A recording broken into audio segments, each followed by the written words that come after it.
सत्य, चैतन्य और आनंद। 3 प्रकार के कर्म बताए गए विश्वोत्पत्त्यादि हेतवे, और 3 गुण बताए तापत्रय विनाशाय। ऐसे श्री कृष्णाय, हम सब ऐसे श्री कृष्ण को वयम नमः प्रणाम करते। भगवान के 3 रूप। स्वरूप ठाकुर जी के अनेक हैं। जाकी रही भावना जैसी, प्रभु मूरत देखी तिन तैसी। जिसकी जैसी भावना है वैसे ठाकुर जी उसके स्वरूप में आते हैं। आपके महाराष्ट्र में पंढरपुर में पंडरीनाथ विठ्ठल भगवान बन के विराजमान है। दक्षिण में आप चले जाओगे, गुरुवायूर में ठाकुर जी छोटे कन्हैया के रूप में विराजमान हैं। उडुपी कृष्ण, वहां के स्वरूप अलग हैं। पद्मनाभ में ठाकुर जी का अलग स्वरूप है।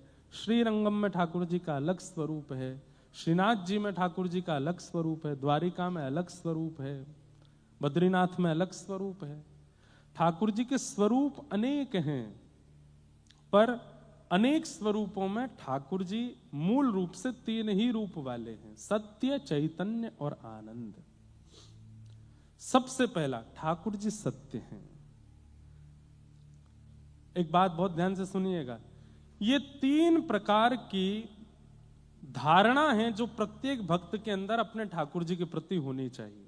बहुत ध्यान से सुनिए। आप लड्डू गोपाल की सेवा करते हैं, आप मुरली मनोहर ठाकुर जी की सेवा करते हैं, आप चित्रपट के ठाकुर जी की सेवा करते हैं, आप श्रीनाथ जी की सेवा करते हैं। ये 3 प्रकार की धारणा आपके चित्त में होनी चाहिए। अपने ठाकुर जी के प्रति सत्य भाव। सत्य, मुझे दुनिया को सफाई देने की आवश्यकता नहीं, ये सब जानते हैं और इनको पता है। इसके बाद किसी और को पता हो ये आवश्यक नहीं।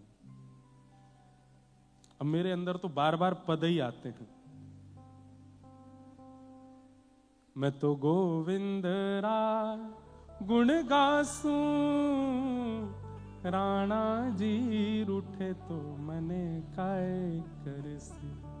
मैं तो गोविंद रा गुण गासूं, राणा जी रूठे तो। हम गोविंद का गुण गा रहे हैं, अब दुनिया से हमको क्या। ये राणा कौन है? ये सब संसार के लोग ही राणा हैं। राणा भेजा विष का प्याला, पीकर मीरा नाची रे। हमको संसार को बहुत सफाइयां देना आवश्यक नहीं। हमारे ठाकुर जी को पता है, वो राजी रहें बस।